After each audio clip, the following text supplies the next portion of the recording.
Welcome to this video. Yeah, this is a new part of the e4, e5 repertoire series, which has been on hold for quite a while. And the reason for this is that by now the lines that I'm going to show have so many sub-variations and get complicated that it was really difficult to do this presentation in the usual manner using this software from ICC, which is basically fine for doing those kind of things, but it doesn't allow to import ready-made files with lots of sub-variations. And this is why I want to use Chessbase for this. And it took Chessbase quite a while to approve that I can actually do the videos with their software, because it's not a given. You need to ask them, and they approved to do that I can do this. So this is produced by using Chessbase 11. This part is about the Scotch 4 knights, which arises.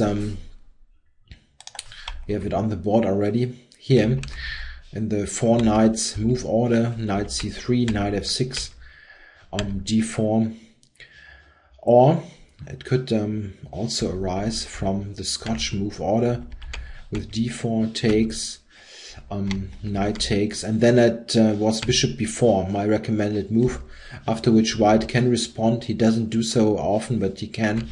Knight c3, after which I presented an interesting alternative in queen e7, but still the main move is knight to f6, and this is a transposition to the line that I'm going to show.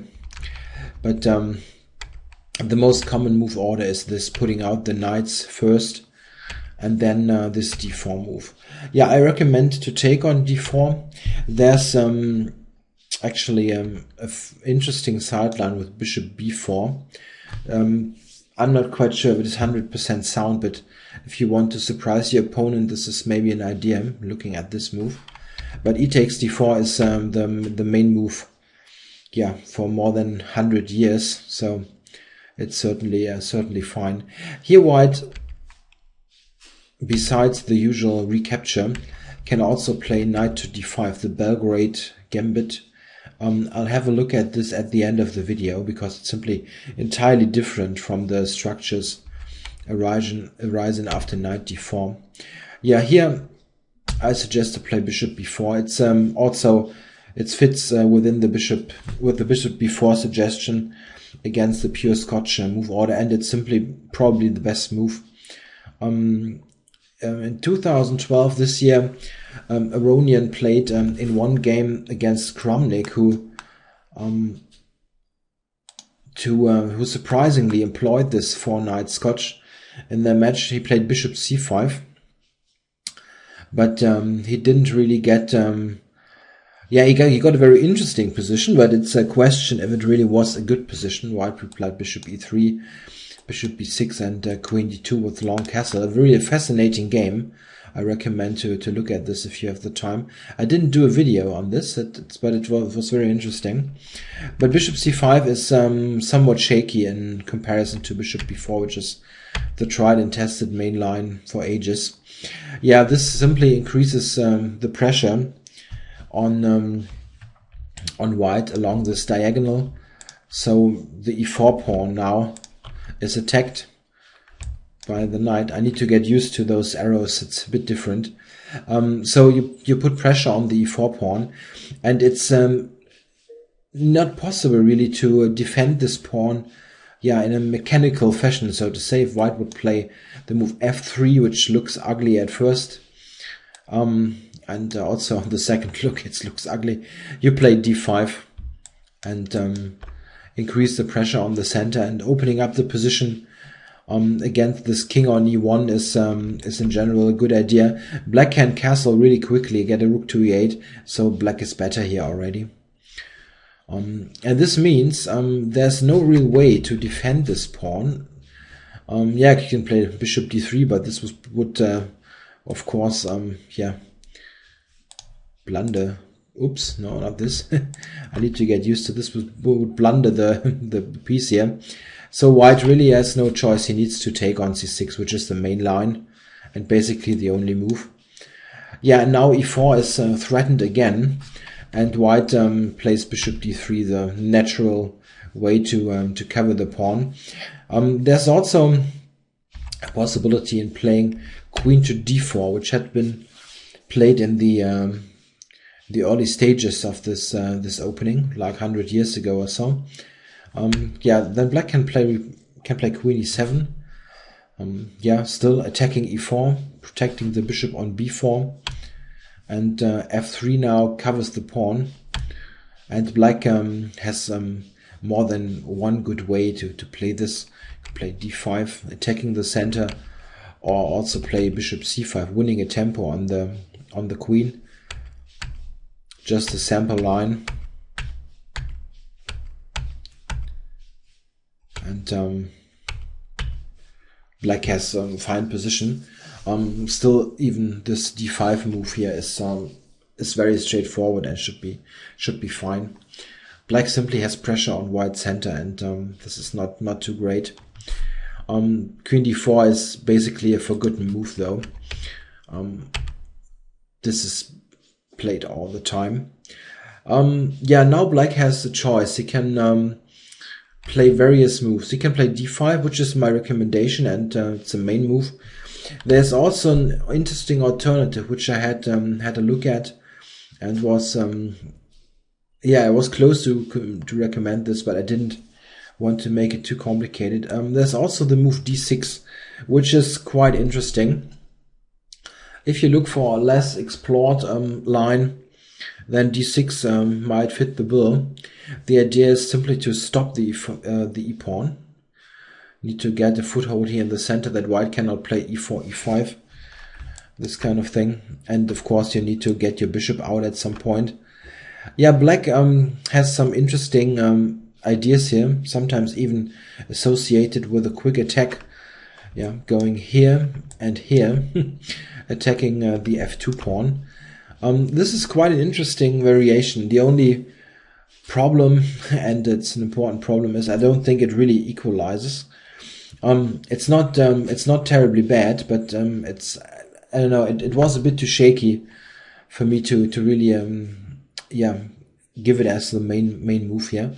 But it's interesting. I played it myself more than once, especially in blitz games, and it's okay. It's just a bit risky. But okay, my main line is d5. It's also the most logical move, attacking the pawn on e4 and developing the bishop at the same time, or opening it up. So yeah, now white captures on d5. Yeah, there's an alternative with e5, but this is really good for black. Knight g4. Important to play in aggressive fashion here, attacking e5, not bishop knight to d7 or something, just forward. The idea is, if white covers this pawn, then you can play an instant f6 and break up the center.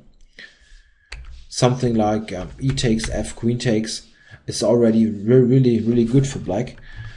Yeah, got on c3, on here, and even on f2 there's pressure, so black is great. A nice trick after f6, if white plays h3, you can take, bishop takes, and then queen e7, and black is yeah, already clearly better, getting back the pawn and having a great center. The relatively best way to play for white is castles, and then you just castle yourself. And this kind of position is very comfortable for black. You've got everything developed, nicely centralized pieces, the open F file. It's everything you would like in a position. Yeah, basically this isn't too great, e5, and you almost never get it. They always take. Yeah, and here I simply recommend to recapture. There are alternatives. You could play also castles, which is a fun move, recommended by Jan Gustafsson in his DVD, because yeah, this is not really an option, and usually white just castles and and you recapture transpose to the main line. This is a valid alternative. It only the only idea of this early castle is that if you recapture, which is my recommended move, white has this check, which is not a problem, I think. So I don't really know why black should play this castle. He can do it. It's not a bad move, but it's not a big issue, this queen e2 check. You can simply retreat to e7 with your bishop, and yeah, then white has two routes. You can go for short castle or long castle. If you look at this, bishop g5, castles, long castle. Yeah, of course, long castles is not without risk. Yeah, black has this kind of ideas on the b file. Yeah, let's say c6, rook e1, bishop b6, h3, h6. So all very logical. Black has got his pieces out, and he will get some things. Oops, yeah, I'm not used to this. I'm sorry. Now I jumped to something entirely different. Where was the variation? Here. Black has these ideas on the b file, maybe queen a5 at some point, and putting pressure on those points. And also there's simply exchanges on the e file. I mean, white will never get a strong attack or something here. This is pretty harmless, really. White can also castle short after this check intermezzo, after which black can simply continue developing something like this, and there's nothing to fear, really. This is similar to the main line, but it's questionable if the queen on e2 is really doing white anything good, because black will get a rook to e8 later, and yeah, this mostly exchanges on the e file, and the queen isn't particularly well placed there. So this check is not really something to fear. After the recapture on d5, white then usually castles, and black does the same. Yeah, here it's an interesting point. Here the absolute main move is bishop g5, which has been the main move for more than 100 years. Recently, however, Kramnik, of all people, introduced a new idea. Probably it has been played before, but he sort of put it into the limelight. He played h3, this little move. Yeah, this is of course useful, controlling the g4 square, where black sometimes puts pieces, and it prepares queen f3. Let's have a look. Let's say rook e8. And then he played queen f3 against Aronian. Yeah, I'm not 100% sure what's the big point of this idea, I must admit. But obviously I'm not a 2800 player. In my mind, it doesn't really amount to much. A possible line: c6, bishop f4, and here. In this position, if I'm not wrong, Aronian played bishop d7. Right, yeah. Here Aronian played bishop d7. I'm not sure why he avoided the very natural looking move, at least in my mind, bishop d6. Usually it is a good idea for black to get rid of those bishops, as without the bishops, this knight on f6 is very stable. There's no possible pin with bishop g5 and so on. And the only danger that black faces if those bishops are exchanged is that those squares might be weak. So white could try to get a knight in there, but this is not easy to do. I think after bishop d6, black doesn't have any particular problem. It's rather similar still to the main lines. Probably it is a slightly improved version, as in the main lines, very often white plays bishop g5, and after a move like h6 drops back to f4. So white might save a tempo, but still black's position is totally healthy. It's hard to say what white's big idea is. In the game, this Kramnik-Aronian game, Aronian played bishop d7, and after a3 he played knight e4.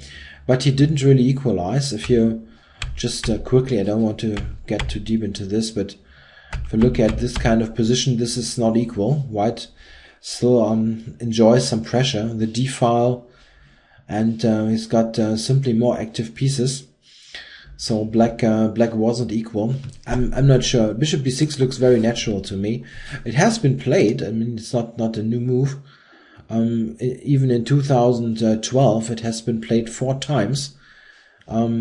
Simply because, after Kramnik introduced this h3 idea, a couple of people jumped onto this, but there haven't been any high-profile players with this position as black. Some players around my strength, like 2400, and they reached like about 50% with this move.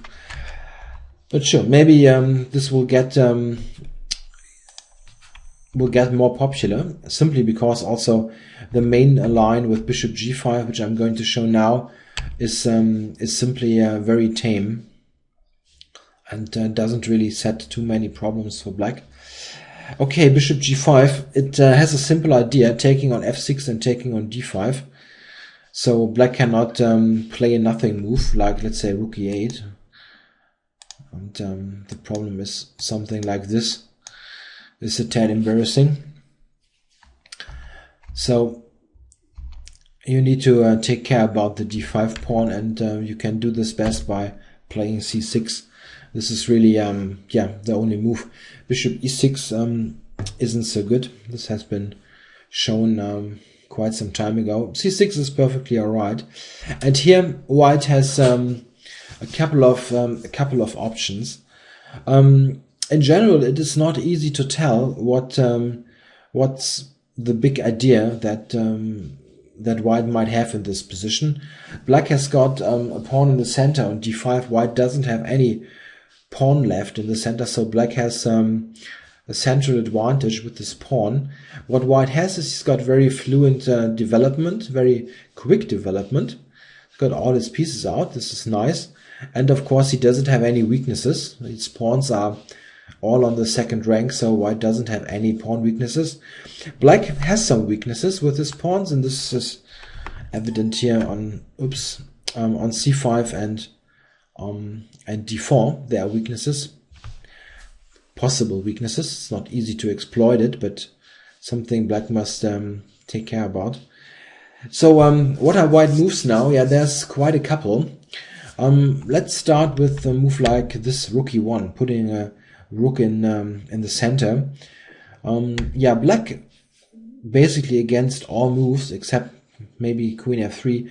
He can play h6, winning a move, winning a tempo.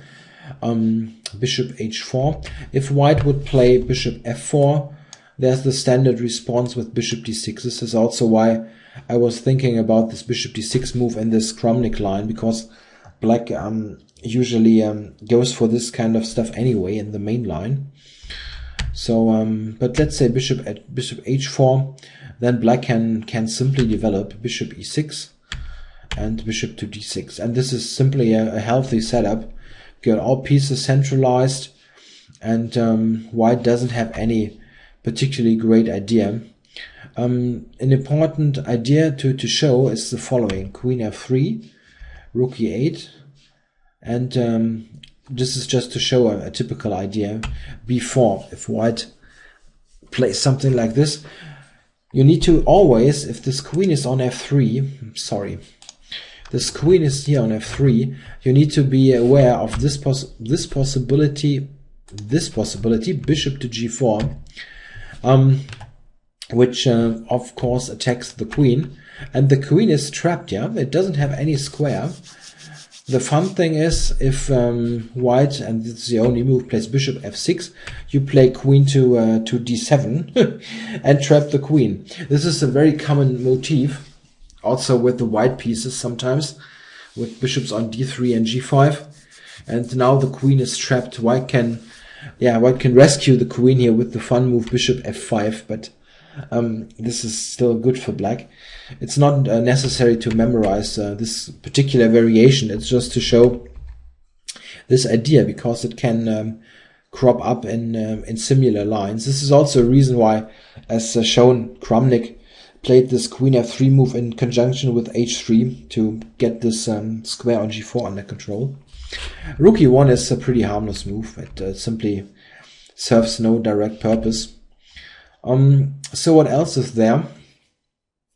Another popular move is knight e2, and the idea is to get the knight to either here or to d4, mostly to d4. Yeah, I recommend to play h6, gain this tempo, and bishop d6 once again.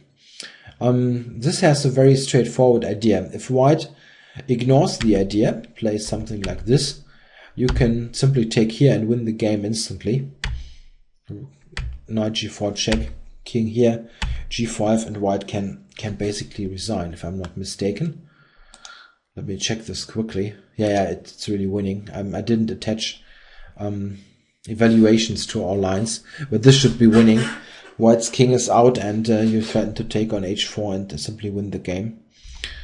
So this is one idea of this retreat, bishop to d6, also to take on h2. White needs to pay attention, and one way to do this is play h3. Then you simply play c5 and avoid this knight to d4 idea, taking this under control. White can also play knight d4, which is the real idea of this setup. Then you can react with c5, knight to f5, and then you simply capture and play g5. This is important. Need to break the pin, and this kind of setup is no problem for black. You at first might think g5, oh, no, it's very weakening. Oops, I'm sorry, it's very weakening. But here, those f5 square is weak. But the problem is white only has a bishop. He doesn't have a knight. A bishop on f5 is rather a stupid piece. It doesn't do anything. Doesn't attack anything. A knight would be terrible. In fact, black has even an advantage in this position. White can probably hold it. Very, very exact play. But black is easier to play now. He's got simple ideas. Play rook e8, rook e5. Use all the dark squares. Queen to d6, probably. Rook e8 or rook b8, attacking b2. Black is very fine here. g5 is not a problem at all. It's an important thing to remember to break this pin. If white doesn't have any knights left, then this can be a very good idea. And this pretty much also diffuses this whole knight e2 idea. It's really harmless. Instead of knight f5, white could also play knight b5. But you can simply react by retreating to b8, c4, bishop b7, and black enjoys a good game. It's not anything to worry about. Got everything nicely developed, and something like this cannot really scare black, and everything's fine. I'd even prefer black here slightly, but probably it's still equal. So knight e2 is really a rather harmless move that you're welcome to see. What else? Knight a4. For a while this was popular. Quite a curious move actually. The idea is to put this knight on a square where it has some influence on c5, which I mentioned can be a weakness. It also prepares the move c4, attacking this d5 pawn. I still recommend to play like this. This still is a good regrouping. The bishop on b4 simply doesn't serve any purpose anymore. Oops, this was the ICC auto lockout. So bishop d6, and as I mentioned, it doesn't have any purpose on b4 anymore. If there's no pin, then the bishop is doing nothing, and on d6 it gets this bishop takes h2 ideas in and simply is nicely positioned there. So what could white do here? C4 would be the continuation that fits most with knight a4. yeah, rook b8. Puts it on a half open file, and here white has more than one idea, but in general black simply develops his pieces and needs to stay active. An interesting point is on queen f3 that you have this g5 move again. Don't need to be afraid here because the knight is so far away from f5. Look at this knight. If it would be able to get here, it's something different, but it's so far away. Here, it's simply concrete play. Black is threatening bishop g4, winning the queen. And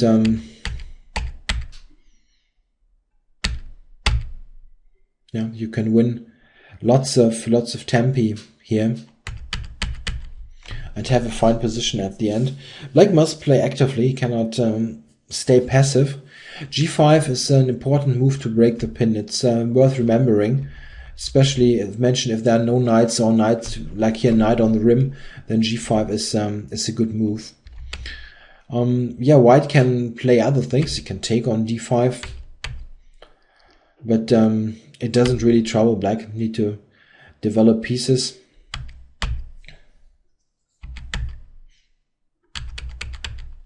Yeah, this is just a sample line.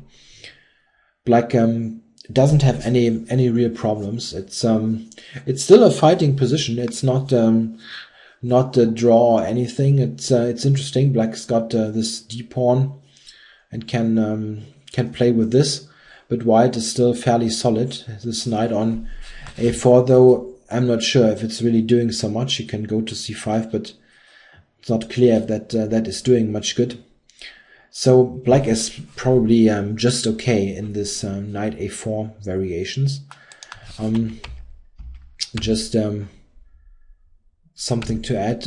White doesn't need to play c4 immediately. You can also play a move like this, after which rook b8 is a good idea. What's also a motif to remember is this rook b8. Quite often it can be an interesting idea to play rook b4. Let me highlight this. Rook b4, attacking both the knight and the bishop. It's quite a funny way for a double attack, but this is also a good idea to resolve this issue of the pin on the bishop. So white usually plays something like this to protect the knight, and black simply continues with development and uses this idea as mentioned to win a tempo. Yeah, I'm just putting a couple of moves on the board to show a typical continuation, and black is fine here. So knight a4 is not terribly dangerous, but it's a way to get a fighting position at least, which is not so easy to get a fighting position if in this main position here white plays queen f3, which is the main move and in a way also most logical one, getting the queen out, putting pressure on f6 here, and yeah, connecting the rooks to allow rook e1, rook e2, stuff like that. Yeah, here black has some choice. My recommendation is to play bishop e7 to get some sort of fight going. The theoretically best move probably is h6, which has only one drawback, and the drawback is if white decides to take on f6, queen f6, g takes f6, then this position is almost impossible to win for black. I mean, if you're content with the draw and don't want, don't mind a really dull position, then you can play this. But just have a look at this, knight e2. Black retreats, knight d4, attacking c6, knight f5, and you need to hack this off. And this is the kind of position where you can expect to, as white, expect to draw against anyone, because it's basically impossible to lose this position. and it's super dull. Black cannot do anything ever. I mean, white probably also cannot do anything ever, but it's simply so boring that I don't want to recommend this. So I don't think h6 yeah, should be played really. I mean, it's possible as shown, but it's just dull. But it's very forcing. Yeah? I mean, if you play against, I don't know, someone who's 300 points stronger than you and he plays this stuff, okay, you can say, okay, then play this endgame and try to show me how to win this. You can play h6 simply because the alternatives are just nothing. Bishop f4, bishop d6 is fine, and bishop to h4 is really embarrassing. Queen doesn't have any square. White needs to play something like bishop c7 to avoid immediate loss, and this is even great for black here. Something like this, black is fine here. So h6 is very forcing, but also very drawish if white takes. If you want to avoid this kind of drawish position, then bishop e7 is the move I'm recommending, breaking the pin. Still, there are plenty of lines coming that are draws as well. You really need to be aware of this. If you fear you play against someone who really only wants to draw and probably also put in some preparation time to look at this, then it's really difficult to win. But you can avoid the drawing lines, but need to be cautious. Let's have a quick look here. What can white play? One older line is h3 here. h6. Bishop f4. If white goes bishop h4, then there's again this idea. Rook b8 with a tempo on b2. Attacking b2. White reacts and rook b4. This is really important. Winning this tempo on the rook. With the rook on the bishop. So bishop g3, bishop d6. And once these bishops are exchanged, there's usually no problem. Knight to e2, c5, c3, rook back, and black is simply solid. It's nothing to worry about. Just a healthy position with good central pawns. And white doesn't have anything. Usually he just goes to f4 immediately, as this rook b8 before is clear. So just bishop d6. And it could continue something like this. I mean, all this is really logical play. Yeah, white tries to get something on c5, but black has knight d7 and then c5. Probably not instantly, but it's not. Yeah, c5 is not a point that white can hold for a long time. So also nothing special. h3 is a bit of a lame move, really. Yeah, and then of course there are the moves that put rooks on the e-file. Very logical.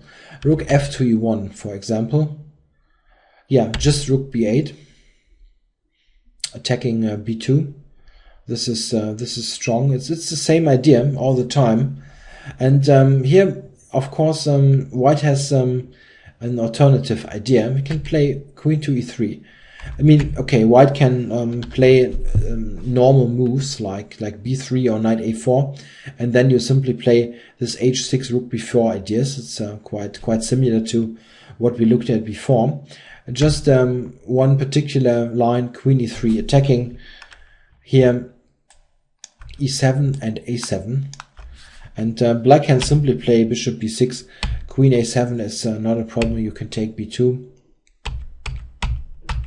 something like this, and black is probably even better already. So queen e3 is not a problem. Rook b8 is the key really to black's play here. Rook a to e1. This is similar, but much more popular. Rook b8 again. What is important, and a very common motif here, if black would play h6, which is not bad. I mean, this is the theoretically approved main move, actually. The only issue is if you want to win the game, it's a problem. White can take here. It's quite funny that this is possible, but it is possible. White can take and play this one, attacking e7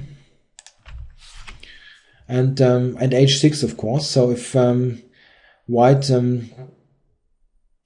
attacks both, it's a problem. You can play this one, for example, here, and now white threatens a perpetual with queen g5, queen h6, and black has no position to avoid this.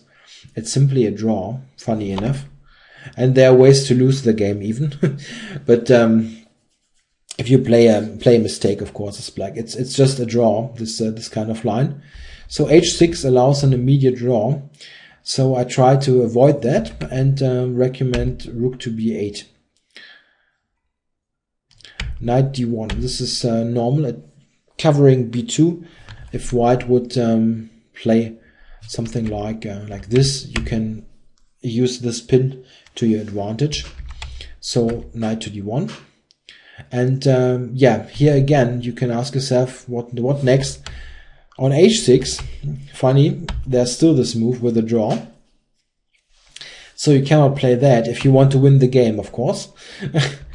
What else is there? At the end I came up with this move, bishop e6. Just continuing to develop and avoid this h6 move. And yeah, a possible continuation would be b3, because you want to move the knight on d1 in the future. Yeah, and here it's again a slightly dilemma. Even here, the move the move h6 will lead to a draw. Funny enough, white can still take, and even take here. And this nonsense, I mean, it's still a draw. It's quite funny. This is still a draw. Black cannot avoid this. So you really need to be cautious here with h6. Yeah, it's very often leading to a draw. Of course, if you don't mind a draw, it's no problem. You can play h6. In order to avoid all this drawing things, I looked at rook e8, knight e3, and g6, even g6, to take into to control to f5, that white cannot play knight to f5, and this seems playable to me. I didn't find any games with this. It's a new position, but it seems okay. If you want to or must avoid a draw at all costs, you can go for this. This is in fact a slight problem with this line, that from black's point of view, if you want to win, the Scotch 4 knights is not the easiest kind of opening to play, simply because the center clears up so quickly, and often it leads to quick exchanges of pieces on the e-file and so on. And there are these kind of forced drawing lines with h6, like here, where you need to be cautious. Yeah, this is the Scotch 4 knights main line. I don't want to forget the Belgrade Gambit. It's not played often, but you should be aware of this possibility. Yeah, here in this Gambit, black has more than one good continuation. I must admit that I never looked at knight takes e4, which probably is risky. I always played bishop e7, being a lazy person, because bishop e7 leads to a pretty okay game for black without any hassles. There's also an interesting option in knight b4, which I don't want to look at now, but which is analyzed in recent books and seems to be okay as well. Bishop e7 is just a simple move, continuing development, preparing castling, and asking white, what are you doing with your knight on d5? Yeah, white now has two main options, bishop f4 and bishop c4. Let's look at bishop c4 first. Again, you can think of taking e4, but I don't really want to. I recommend just to continue developing d6. And white at one point has to take care about e4 or recapture d4. So he does that now, knight d4. And you can simply trade off all knights here. and have a satisfactory position. This bishop on f6 is a particularly good piece, putting some pressure on the diagonal. Just a sample continuation. Bishop e6 here to neutralize the b3 bishop. White plays this, intending e5 with an attack on h7. You play g6, and black has equalized, I guess. You're very close to play d5, and I'm sorry, to play d5 and equalize completely in the center. And you can still also keep this kind of formation and trying to get something going on the queen side. So no big problem. And it's a pretty solid position without any direct attacks, which is always, I think, a good thing to have against a gambit. People who employ this kind of openings are often very much attracted to wild complications, and a somewhat dry position is not too bad often. Okay, bishop e7. There's also bishop f4, which at least threatens something directly on c7. So you should just cover this, d6. Knight takes d4 and castles. Yeah, here if white wants to get anything going, he usually plays knight b5. If you don't do this, black can simply get off all knights and set up a very nice position with, again, a strong bishop on f6. And in this concrete position, white even has problems with castling. So black should have a comfortable game. Knight b5 is the more direct move, of course. Yeah, you can simply take it and then go to e5. Black's idea now is to attack the b5 knight with the c-pawn. So let's say bishop e2, bishop f6, rook e8, and at some point you can think about c6. Okay, d6 is a weakness. Yeah, probably you don't do this so quickly. Just bishop to d7, maybe knight g6, bishop e5. Yeah, there are various ideas. Black doesn't have any bad piece here. Good e-file play, and should equalize really. Another sample line is let's say queen d2, knight g6, and yeah, here this I was confusing the two lines. Here black uses the c-pawn, and this is even somewhat similar to a Benoni, but black has fine play on the e-file, and yeah, here there's even a slight trick. Okay, we are on move 20. I just copied a couple of moves into this line from some game. The Belgrade Gambit isn't too bad for white. I mean, it's not like you have a disadvantage, but it really doesn't get much going if black declines the Gambit, and probably if you really know the theory well, you could take it or play knight b4. Bishop b7 is very simple, though. I never had any issues with this this line when I faced it. It's very seldom that this is played against you, but if you know bishop e7, d6 castles, just play normal development and be fine. This is perfectly alright. So this was the Scotch 4 Knights. It's not the most exciting opening in the world for black, but I showed I think some ways to avoid those instant draws, which there are quite a lot of them. But if you avoid those instant draws, you can still fight and get a long game to try to win. In terms of equality, this is really not a critical opening. The Ruy Lopez or some lines of the Italian game or pure Scotch are much more dangerous in comparison. Yeah, thanks for watching this video about the Scotch 4 Knights. The next video in the e4-e5 series won't take so long, like a month. We'll get out in the next couple of weeks. And this will be about the Italian game, or the, I think, Gioco Piano. Let's stay with the Italian game. Yeah, thanks for watching, and I'll be back soon with new videos.